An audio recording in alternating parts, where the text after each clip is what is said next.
Earth's final warning. Cease attacking or face consequences beyond your imagination. The Volish Dominion fleet emerged from hyperspace at the edge of the Sol system.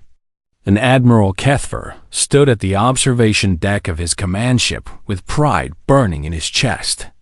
800 warships stretched across the darkness of space, their hulls gleaming with the purple markings of the hegemony, and each vessel carried enough firepower to level a small moon. This was the greatest armada the Volish had assembled in a century, and Kethver knew that the primitive world called Earth stood no chance against such overwhelming force. "Admiral, we are receiving a transmission from the third planet," his communications officer announced, confusion evident in his voice. Kethver waved a dismissive claw and said, "Put it through. Let us hear what the humans have to say before we crush them." The screen flickered to life, and a human female appeared. Her hair was dark and pulled back, and her eyes held a calmness that seemed strange given the circumstances. She wore a simple gray uniform with no medals or decorations, and she spoke in a measured tone that carried across the bridge.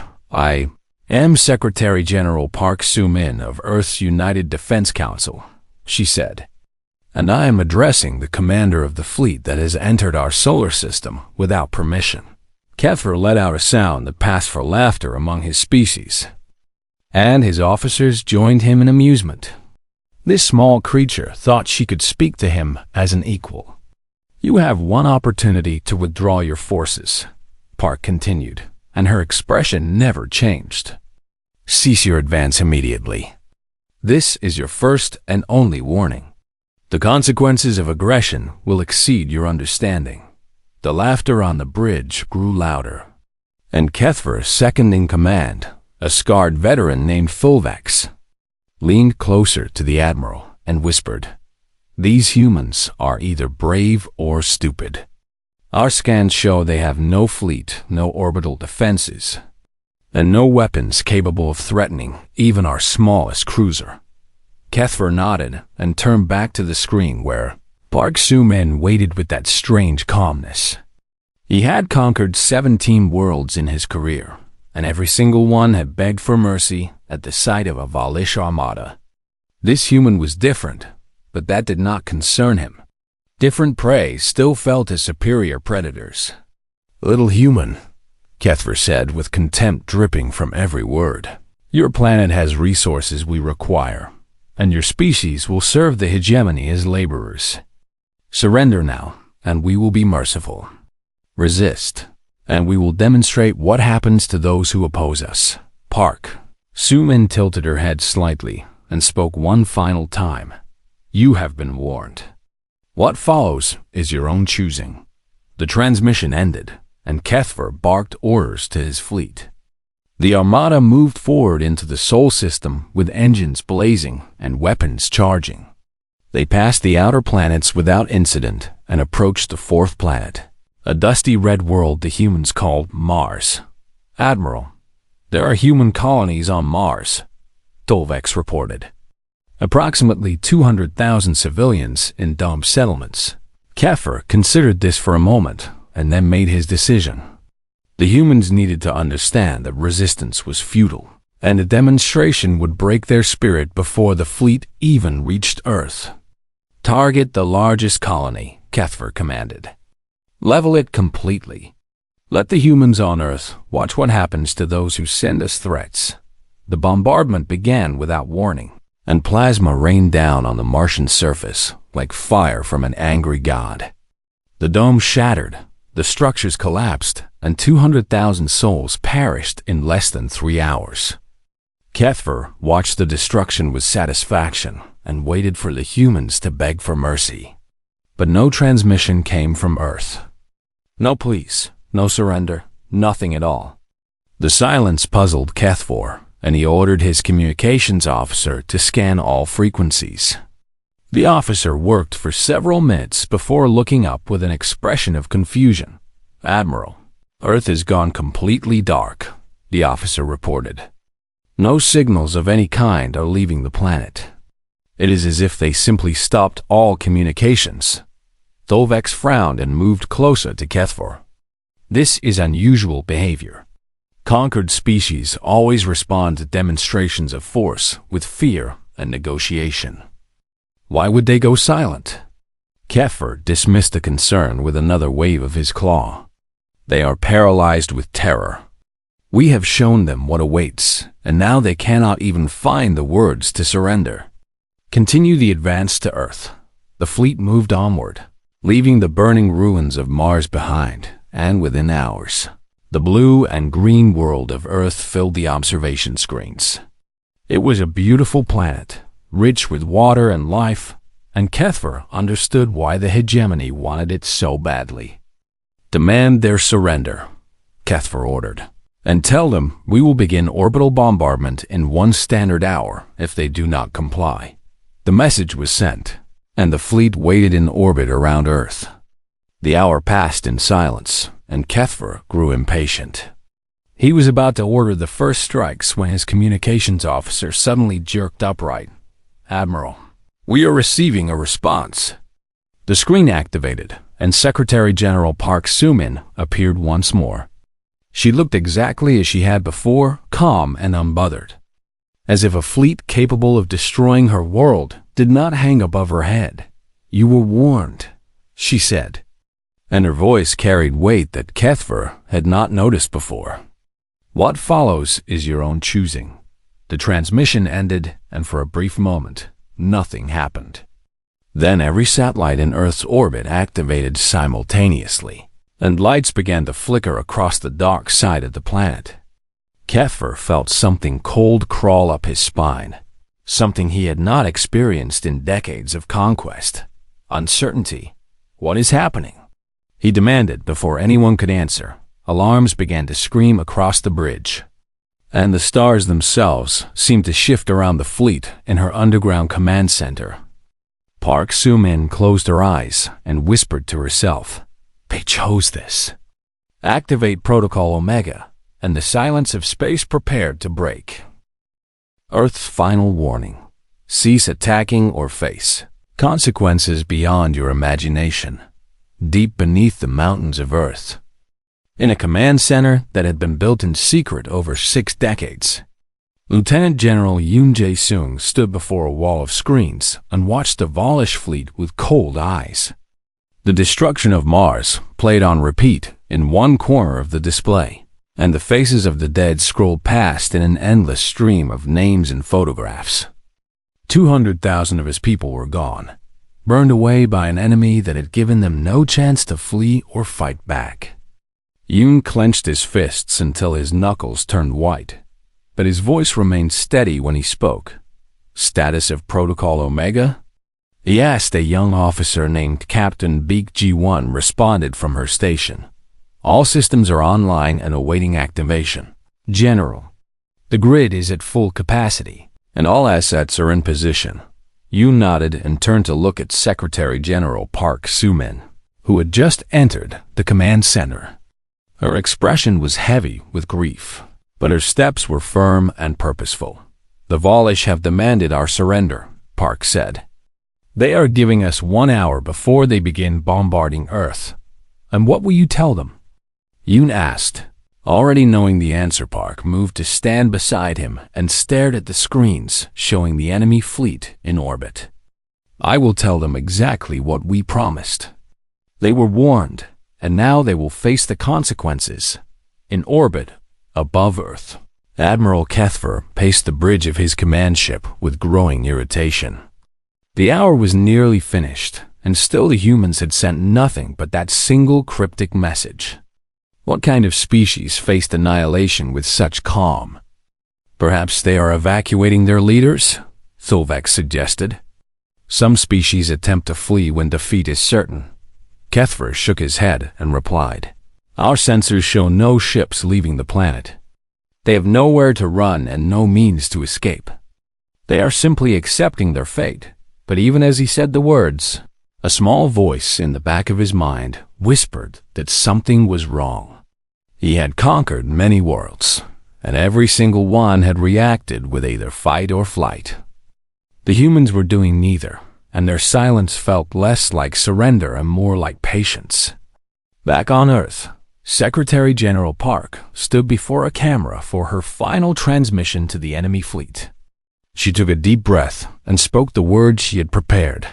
"You were warned. What follows is your own choosing." She nodded to Captain Beak, and the transmission ended. There was nothing more to say. "They ignored our warning," Park said to General Yoon. "They killed 200,000 of our people without hesitation. I want you to show them exactly what we have been building for the past 60 years. Yoon saluted and turned to face the command center. Every officer present looked at him with determination in their eyes, and he felt pride swell in his chest. For 6 decades, humanity had watched the stars and seen the Valish conquering world after world. They had observed how the hegemony treated those who surrendered, and they had learned a terrible truth. Mercy was not in the Valish vocabulary. Species that begged for peace were enslaved, and species that fought back were exterminated. There was no path to survival through negotiation. And so humanity had chosen a different path entirely. Instead of building a fleet that could be seen and targeted, they had turned their entire solar system into a weapon. Instead of revealing their strength, they had hidden it and waited. The Valish were not the first aggressive species to discover Earth, but they would be the first to learn what humanity could truly do. "Activate the grid," Yoon commanded across the solar system. Hidden systems came to life for the first time. In the asteroid belt, massive installations that had been disguised as mining operations began to move. Around Jupiter and Saturn, satellites that had seemed dormant for decades suddenly powered up. And on Earth itself, buried deep beneath mountains and oceans, generators began to hum with unimaginable energy. Dr. Choi Minho, the lead physicist on the Omega Project, watched the screens with a mixture of awe and sorrow. He had spent 30 years developing these weapons, always hoping they would never be needed. Now that hope was gone, and all that remained was the grim necessity of survival. "They thought our silence meant weakness," he said to his assistant. "They assumed we had nothing because we showed them nothing. We were simply patient." On the bridge of Kethver's command ship, alarms suddenly erupted in a chorus of warnings. Officers scrambled to their stations, and Tholvex rushed to the sensor console with panic in his movements. "Admiral, we are detecting massive energy signatures throughout the solar system," he shouted. "The asteroid belt, the outer planets, even the moons, they are all activating weapon systems." Kethver felt his blood run cold, and he moved to the observation deck to see for himself. What he witnessed defied everything he knew about primitive species. The humans had not built warships because they had built something far worse. The entire solar system was their weapon, and the Valish fleet had walked directly into the center of it. "How is this possible?" Kethver whispered. "Our scans showed nothing." Tholvex pulled up the data and replied with a trembling voice. "They masked everything. The energy signatures were hidden beneath false readings, and the installations were camouflaged as natural formations. We saw only what they wanted us to see." At that moment, the first shots were fired from the asteroid belt. Kinetic projectiles, the size of buildings, accelerated to a fraction of light speed and crossed the distance to the fleet in seconds. Kethver watched in horror as 3 of his cruisers vanished in silent explosions, torn apart by impacts that no shield could withstand. "All ships, evasive action," he screamed. "Return fire on the source of those projectiles." But there was no single source to target. The attacks came from everywhere at once, and the Valish fleet suddenly found itself surrounded by enemies it could not see and could not reach. Secretary General Park watched the battle unfold on her screens. And though her heart ached for the blood being spilled, her resolve did not waver. "They had every chance to leave," she said. "Now they will understand what it means to threaten Earth." And above the blue planet, the sky began to burn with the fires of a war the Valish had never imagined possible. Earth's final warning: cease attacking or face consequences beyond your imagination. The Volish fleet was dying, and Admiral Kethver could do nothing but watch. Kinetic projectiles tore through his cruisers like claws through paper, and each impact erased a ship from existence in a flash of fire and debris. His officers screamed reports at him from every direction, but the numbers were too terrible to process. "We have lost 40 ships in the first 3 minutes." Tolvek shouted over the chaos. "Admiral, we must retreat." Kethver forced himself to think through the panic that clawed at his mind. Retreat was the only logical option, and he had never been a fool who threw away lives for pride. His fleet could escape to hyperspace and return with reinforcements, thousands of ships instead of hundreds. "All vessels, prepare for emergency jump," he commanded. "We will withdraw to the rendezvous point," and his words died in his throat as a new alarm screamed across the bridge. The navigation officer spun around with terror in his eyes. "Admiral, we cannot enter hyperspace," he cried. "Something is blocking our drives. The calculations keep failing." Kethver stormed to the navigation console and stared at the readings in disbelief. Every jump calculation ended in the same error, as if an invisible wall had been erected around the entire solar system and the command center beneath Earth. De Choi Minho observed the same data with grim satisfaction. He turned to General Yoon and explained what the Volish were only now discovering. "The gravity manipulation field is holding," he reported. "We activated the mass generators hidden in the outer solar system, and they are creating subtle distortions in space-time. Any ship that attempts to enter hyperspace will find their calculations corrupted beyond repair." General Yoon nodded and asked, "How long can we maintain the field?" "Long enough," Dr. Choi answered. "They are not going anywhere until we allow it, Secretary General." Park listened to the exchange and felt the weight of the moment pressing down on her. They had trapped an entire enemy fleet in their solar system, and now they held the power of life and death over thousands of Volish soldiers. It was a responsibility she had never wanted, but it was one she would not abandon. "Continue the assault," she ordered. "But I want precision strikes. Disable their weapons and engines, but avoid destroying ships that are no longer a threat. I want survivors." General Yoon relayed the orders, and across the battlefield, humanity's weapons adjusted their targeting with surgical accuracy. The attack shifted from devastating bombardments to precise strikes that crippled rather than killed. Admiral Kethver watched as ship after ship went dark around him. Their engines failed, their weapons powered down, and they drifted helplessly in the void. The humans were not simply destroying his fleet, they were taking it apart piece by piece. "This is impossible," he whispered. "How can they be so precise? How can they know exactly where to strike?" Tolvex pulled up sensor data, and his face went pale beneath his scales. "Admiral, their targeting is too accurate to be random. They know our ship designs. They know where our critical systems are located." The realization hit Kethver like a physical blow. The humans had been watching the hegemony for decades, studying their technology and learning their weaknesses. Every ship the Volish had lost in previous conquests had been analyzed, and every vulnerability had been cataloged. This was not a desperate defense by a primitive species. This was a carefully prepared trap, and he had led his entire fleet directly into it. Around Jupiter, the second phase of the human defense activated. Massive satellites orbiting the giant planet began to emit pulses of electromagnetic energy that washed over the Volish fleet in invisible waves. Shields that had withstood plasma fire and missile barrages flickered and died as the pulses overloaded their generators. "Our shields are failing," an officer screamed. "The interference is destroying our defensive systems." And then came the drones, billions of them, emerging from the rings of Saturn like a swarm of metallic insects. Each one was no larger than a human fist, but together they formed a cloud that darkened the stars.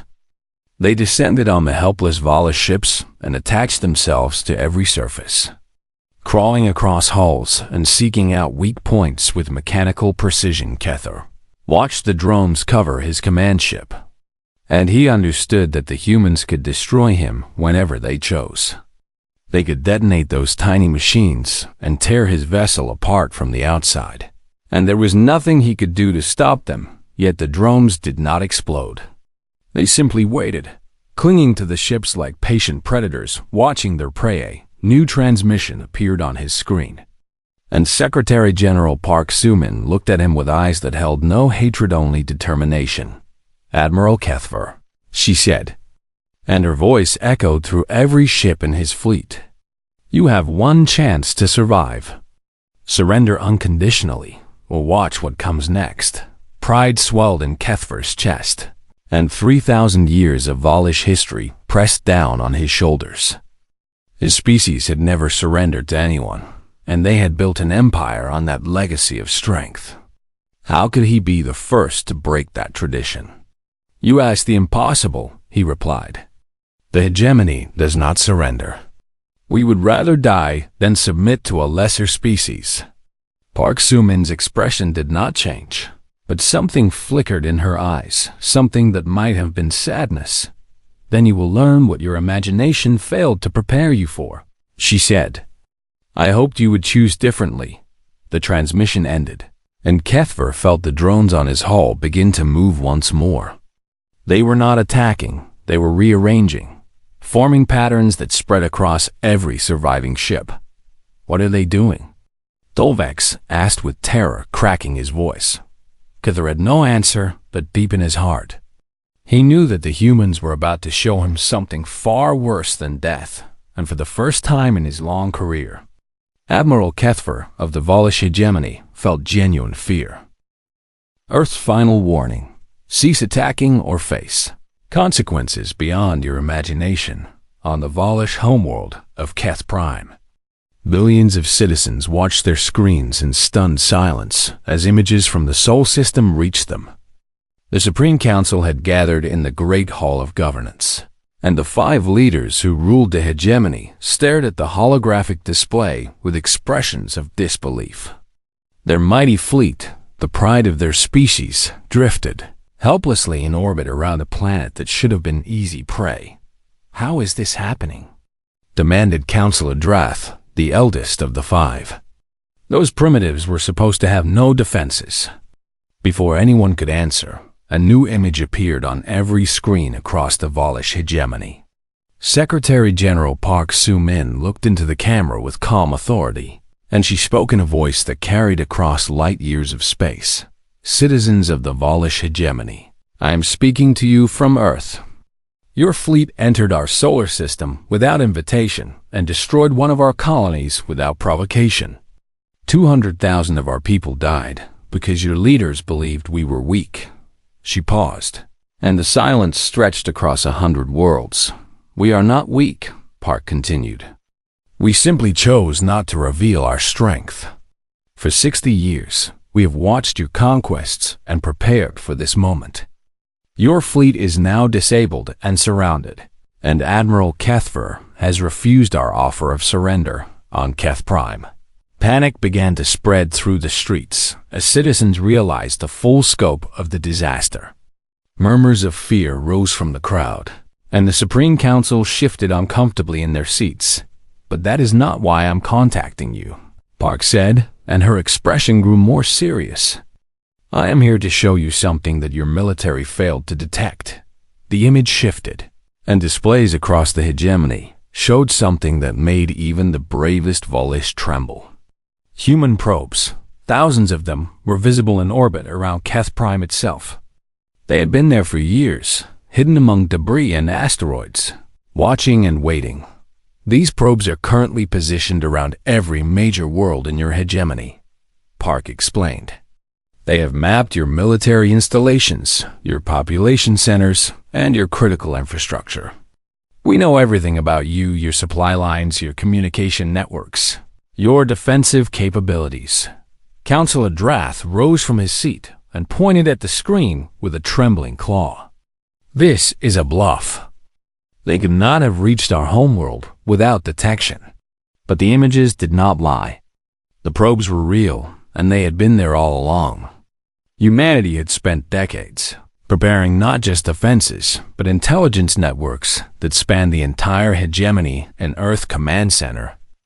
General Yoon watched the reactions from the Volish homeworld and turned to Secretary General Park with a question in his eyes.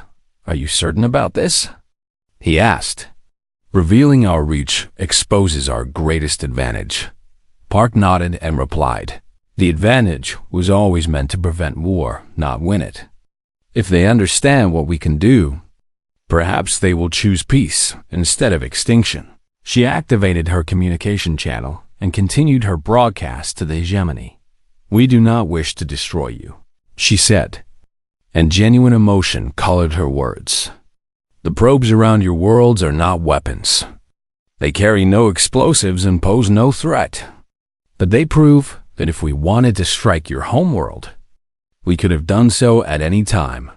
Admiral Kethver listened to the broadcast from his crippled command ship, and the weight of his failure pressed down on him like a mountain. He had led his fleet into a trap, and now his entire species was learning that the primitives they had dismissed were anything but Wek. Thulvix approached him with desperation in his voice. "Admiral, the Supreme Council is attempting to contact you. They are demanding an explanation." Kethver laughed bitterly and asked, "What explanation can I give?" "We attacked a species that had been preparing for war since before I was born. We walked into their home and expected them to surrender. And instead they showed us that we were the ones who were outmatched on Keth Prime. The Supreme Council was in chaos. Citizens flooded the communication networks with demands for action. And military commanders argued about whether to send reinforcements or negotiate Counselor Neth. The youngest of the 5 leaders raised her voice above the noise. "We must face the truth. The humans held back their weapons for 60 years. They could have struck us first, but they chose to wait and defend. And even now, with our fleet at their mercy, they are offering us a choice instead of annihilation."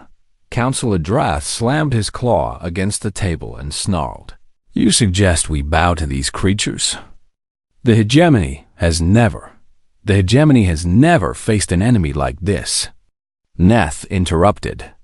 "Look at the evidence. They knew we were coming. They prepared for every possibility, and they defeated our greatest fleet in less than a day. Pride will not save us if they decide to become our enemies instead of our cautionary tale." The debate raged for hours, but the outcome was inevitable. With probes visible around their homeworld and their fleet in ruins, the Volish had no leverage. They could not threaten a species that had already proven it could reach anywhere it wanted. Finally, Counselor Drath contacted Admiral Kethver with orders that burned like acid in his throat. "Admiral, the Supreme Council commands you to surrender. Accept the human terms and salvage what remains of our fleet. We will negotiate for the return of our soldiers." Kethver closed his eyes and felt something inside him shatter. 3,000 years of Volish pride, broken by a species they had dismissed as primitives. He activated his communication channel and spoke words that would echo through hegemony history forever. "Secretary General Park, I am Admiral Kethver of the Volish Dominion. On behalf of my fleet and my government, I offer our unconditional surrender." Park's response came without triumph or mockery, only quiet resolve. "Your surrender is accepted, Admiral. Stand down your remaining systems and prepare to receive human personnel. Your crews will be treated with dignity, and your wounded will receive medical care. This war is over." Kethver lowered his head and wondered how everything had gone so wrong. They had come to conquer, and instead they had learned a lesson that would reshape the galaxy. The humans had been right all along. The consequences were beyond imagination. Earth's final warning. Cease attacking or face consequences beyond your imagination. 3 days after the surrender, human shuttles moved between the crippled Volish ships and began the long process of transferring prisoners and wounded to medical facilities on Earth's orbital stations. Admiral Kethver stood at the viewport of a human transport vessel and watched his fleet, or what remained of it, drift in silent defeat. Of the 800 warships that had entered the Sol system, only 71 remained functional. And even those bore the scars of precise human strikes. A human officer approached him with a datapad and spoke in a respectful tone. "Admiral, we are approaching the station where you will meet with our delegation. Ambassador Han Yuna will present the formal terms of the agreement." Kethver nodded without turning from the viewport. He had expected to be treated as a conquered prisoner, thrown into a cell and humiliated before execution. Instead, the humans had provided him with comfortable quarters and medical attention for his crew. They had offered food and water, and even allowed communication with his family on Keth Primate. Made no sense. The Volish would never have shown such kindness to a defeated enemy. The transport docked with the orbital station, and Kethver was escorted through corridors filled with human personnel who watched him with curiosity but not hatred. He passed by windows that showed Earth below, that beautiful blue and green world that had proven so much stronger than anyone imagined. Ambassador Han Yuna waited for him in a conference room with a view of the stars. She was a small woman with silver hair and eyes that held both warmth and steel. Behind her stood General Yoon Jae-sung and Secretary General Park Soo-min, the leaders who had orchestrated his defeat. "Admiral Kethver," Han Yuna said with a slight bow. "Please, sit. We have much to discuss." Kethver settled into the chair across from her and asked the question that had burned in his mind since his surrender. "Why are you treating us with kindness? We came to enslave your people. We killed 200,000 of your colonists without mercy. By all rights, you should hate us." Han Yuna exchanged a glance with Park and Yoon before answering. "We do not hate you, Admiral. We grieve for our dead, and we will never forget what happened on Mars. But hatred would not bring them back, and cruelty would only plant seeds for future wars." She slid a datapad across the table, and Kethver read the terms with growing disbelief. Humans demanded complete withdrawal from all territories the hegemony had conquered in the past century. They required reparations for the Mars colony resources and technology to help rebuild. And they insisted that the Volish broadcast a full account of their defeat to every species in known space. But there was no demand for territory, no claim on Volish worlds, and no requirement for ongoing tribute. The humans wanted nothing but peace and the freedom of those the hegemony had enslaved. "These terms are generous," Kethver said slowly. "Too generous. Why would you ask for so little when you could take so much?" Secretary General Park leaned forward and spoke with quiet intensity. "Because we are not you, Admiral. We built our weapons to protect ourselves, not to conquer others. We wanted to live in peace, and your hegemony forced us to reveal what we could do. But extinction was never our goal, only your defeat and the liberation of your victims." Kethver sat in silence as her words sank into his mind. The Volish had assumed that all species thought as they did, that power existed only to dominate, and that mercy was weakness. The humans had shattered that assumption completely. General Yoon stepped forward and added his own perspective. "We prepared for 60 years because we knew species like yours existed. We hoped we would never need to fight, but we refused to be caught helpless. Now the galaxy knows what happens to those who threaten Earth, and that knowledge is your true weapon," Kethver realized. "You did not simply defeat my fleet. You sent a message to every aggressive power in the galaxy." Ambassador Han nodded and confirmed his understanding. "The broadcast will reach every corner of known space. Other empires will see what happened here, and they will think twice before pointing their fleets toward our solar system. We hope that overwhelming strength will prevent future wars instead of causing them." Kethver signed the terms without hesitation. There was no point in bargaining when the humans held every advantage. 1 week later, the Volish survivors departed on their repaired ships. carrying with them a story that would change their civilization forever. The Supreme Council accepted the terms and began the long process of withdrawing from conquered worlds. And species that had lived under Valish rule for centuries tasted freedom for the first time on Earth. Secretary General Park Soo-min visited a memorial that had been erected for the Mars colonists.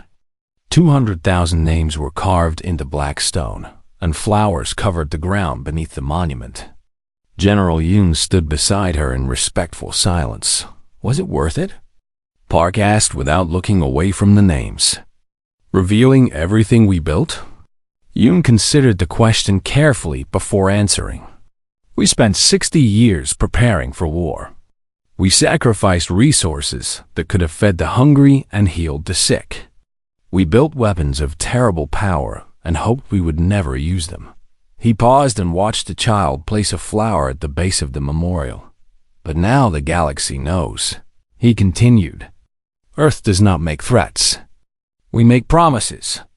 And perhaps that knowledge will prevent more names from being carved into memorials like this one. Park closed her eyes and let the wind wash over her face. The cost had been terrible, but the alternative would have been worse. Without their preparations, humanity would have been enslaved or destroyed. And no one would have remembered them. She turned away from the memorial and walked toward the future across the galaxy. A simple transmission spread from system to system. It contained Earth's original message to the Valish fleet, and it served as a reminder to every species with dreams of conquest. Cease your advance. This is your first and only warning. The consequences of aggression will exceed your understanding. Some species dismissed it as propaganda. Others filed it away as interesting but irrelevant. But the wise ones, the ones who had seen the footage of a Valish armada reduced to scrap metal in 3 days, understood the truth. Earth was small and quiet and beautiful. And it wanted nothing more than peace, but those who forced humanity to fight would discover that peace was not the same as weakness. And warnings were not the same as bluffs. The humans had spoken, and the galaxy had learned to listen.